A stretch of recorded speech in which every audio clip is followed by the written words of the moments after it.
بہت کم پاکستانی جانتے ہیں کہ سابق CIA ڈائریکٹر جارج ٹینٹ نے پاکستان کے نیوکلیئر سائنسدان ڈاکٹر عبدالقدیر خان کو القاعدہ کے سربراہ اسامہ بن لادن کی ٹکر کا خطرناک ترین انسان قرار دیا تھا، لیکن انہوں نے ایسا کیوں اور کس بنیاد پر کہا، اس کی اصل کہانی شاید کبھی معلوم نہ ہو سکے۔ BBC کی ایک رپورٹ کے مطابق 11 دسمبر سن 2003 کو امریکی خفیہ ایجنسی CIA اور برطانوی انٹیلیجنس ایجنسی MI6 کے افسران کا گروپ لیبیا میں ایک خصوصی طیارے پر سوار ہونے کو تھا جب انہیں خاکی لفافوں کا ایک پلندہ تھمایا گیا۔ یہ ٹیم لیبیا کے حکام کے ساتھ انتہائی اہم مذاکرات کے ایک خفیہ مشن کے اختتام کے قریب تھی۔ جب انہوں نے جہاز میں سوار ہو کر ان خاکی لفافوں کو کھولا تو انہیں علم ہوا کہ انہیں وہ اہم شواہد دیے گئے ہیں جن کی انہیں اشد ضرورت تھی۔ ان خاکی لفافوں میں ایٹمی ہتھیاروں کے ڈیزائن تھے۔ مبینہ طور پر ان ڈیزائنز کے علاوہ جوہری پروگرام سے متعلق پرزہ جات پاکستان کے ایٹمی سائنسدان ڈاکٹر عبدالقدیر خان نے مہیا کیے تھے۔ BBC کے مطابق گزشتہ نصف صدی میں عالمی سلامتی کے حوالے سے ڈاکٹر عبدالقدیر خان ایک اہم ترین شخصیت تھے۔ ان کی ذات دنیا کی خطرناک ترین ٹیکنالوجی کے حوالے سے جاری لڑائی، جہاں یہ ٹیکنالوجی رکھنے والے اور اس کو حاصل کرنے کے خواہش مند آمنے سامنے ہیں، اس کہانی کا ایک اہم محور تھی۔ سابق CIA ڈائریکٹر جارج ٹینٹ نے EQ خان کو کم از کم اسامہ بن لادن جتنا خطرناک قرار دیا تھا۔ انہوں نے یہ موازنہ اس وقت پیش کیا تھا جب یہ پتہ لگ چکا تھا کہ اسامہ بن لادن 9/11 حملوں کے ماسٹر مائنڈ ہیں۔ حقیقت یہ ہے کہ اگرچہ ڈاکٹر EQ خان کو مغربی جاسوس دنیا کا سب سے خطرناک انسان قرار دیتے ہیں، لیکن اپنے وطن پاکستان میں انہیں ایک قومی ہیرو کے طور پر سراہا جاتا ہے۔ یہ بات نہ صرف ان کی شخصیت کی پیچیدگی کے بارے میں بہت کچھ بتاتی ہے، بلکہ یہ بھی ظاہر کرتی ہے کہ دنیا ایٹمی ہتھیاروں کو کس نظر سے دیکھتی ہے۔ 70 کی دہائی میں ڈاکٹر عبدالقدیر خان یورپ میں ایٹمی جاسوس بن کر نہیں آئے تھے، لیکن وہ ایک جاسوس بن گئے تھے۔ وہ سن 1970 کی دہائی میں نیدرلینڈ میں کام کر رہے تھے جب ان کے ملک پاکستان نے سن 1971 کی جنگ میں شکست کے بعد اور انڈیا کی ایٹمی ترقی سے خوفزدہ ہو کر ایٹم بم بنانے کی مہم شروع کی تھی۔ ڈاکٹر EQ خان ایک یورپی کمپنی میں یورینیم افزودگی کے لیے سینٹریفیوجز بنانے کے کام میں شامل تھے۔ افزودہ یورینیم کو ایٹمی توانائی کے لیے استعمال کیا جا سکتا ہے اور اگر اسے ایک حد سے زیادہ افزودہ کیا جائے تو اس سے ایٹم بم بھی بنایا جا سکتا ہے۔ BBC کے مطابق ڈاکٹر عبدالقدیر خان اس دور کے جدید سینٹریفیوجز کے ڈیزائن نقل کرنے میں کامیاب ہوئے اور اپنے ملک واپس لوٹ آئے، جہاں انہوں نے ایک خفیہ نیٹ ورک تشکیل دیا جس میں بیشتر یورپی کاروباری افراد تھے جو انہیں ایٹم بم اور سینٹریفیوجز کی تیاری کے لیے اہم ترین اجزاء یعنی خام مال سپلائی کرتے تھے۔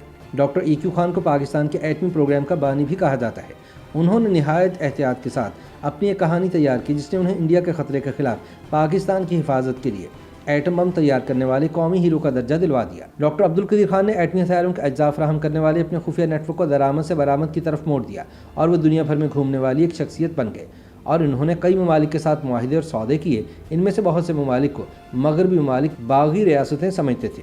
BBC کی رپورٹ کے مطابق ایران کے شہر نتنز میں ایٹمی پروگرام کے لیے سینٹریفیوجز کی تیاری کا پروگرام جو حالیہ برسوں میں شدید عالمی سفارتکاری کی ایک وجہ بنا رہا ہے، اس کا نمایاں حصہ ڈاکٹر عبدالقدیر خان کے فراہم کردہ ڈیزائن اور مواد سے بنایا گیا تھا۔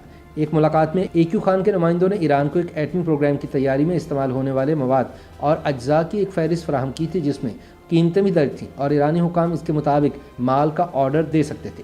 عبدالقدیر خان نے 1 درجن سے زائد دورے شمالی کوریا کے بھی کیے اور یہ خیال کیا جاتا ہے کہ ایٹمی ٹیکنالوجی کے بدلے میزائل ٹیکنالوجی کی مہارت حاصل کی گئی تھی۔ ان تمام سودوں کے ساتھ ایک اہم راز ہمیشہ رہا کہ ڈاکٹر EQ خان یہ سب کچھ اکیلے کر رہے تھے یا وہ اپنی حکومت کے احکامات کے تحت کام کر رہے تھے، خاص طور پر شمالی کوریا کے ساتھ معاہدے کے معاملے میں۔ BBC کے مطابق یہ بھی کہا گیا کہ عبدالقدیر خان یہ سب کچھ پیسوں کے لالچ میں کر رہے تھے، لیکن یہ اتنا سادہ نہیں۔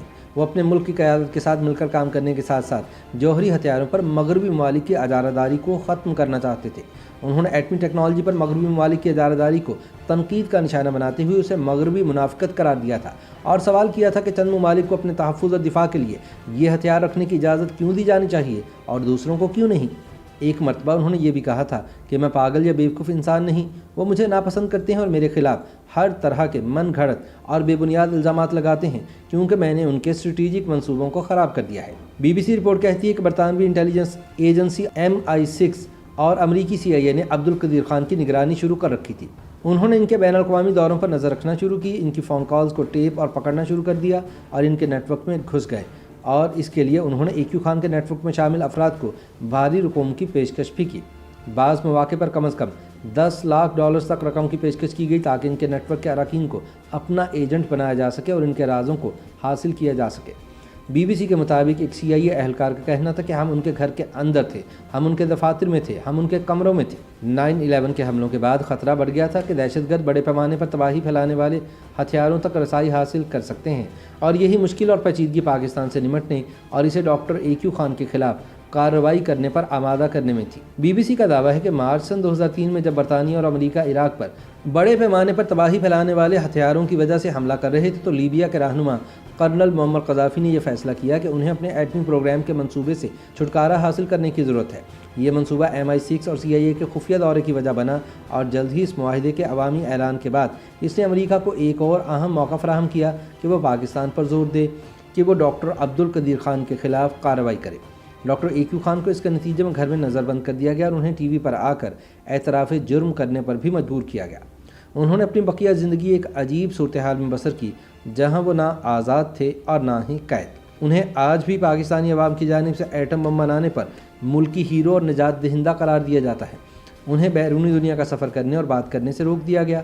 انہوں نے کیا جرم کیا تھا، کیوں کیا تھا اور کس کے کہنے پر کیا تھا، شاید اس کی اصل کہانی کبھی معلوم نہ ہو سکے، لیکن ایک بات طے ہے کہ پاکستان سے کسی دوسرے ملک تک جوہری ہتھیاروں کو پہنچانا ڈاکٹر عبدالقدیر خان کے بس کی بات نہیں تھی۔ YouTube پر گوگلی نیوز دیکھنے کے لیے youtube.com کی سرچ بار میں گوگلی نیوز TV ٹائپ کریں۔ گوگلی نیوز کے پیج پر سرخ رنگ کے سبسکرپشن والے بٹن پر کلک کرنا نہ بھولیے۔ YouTube پیج پر اپلوڈ ہونے والی ویڈیوز سے باخبر رہنے کے لیے بیل آئیکن پر کلک کیجیے۔ آپ کو ہر نئی ویڈیو کے بارے میں نوٹیفیکیشن موصول ہو جائے گا۔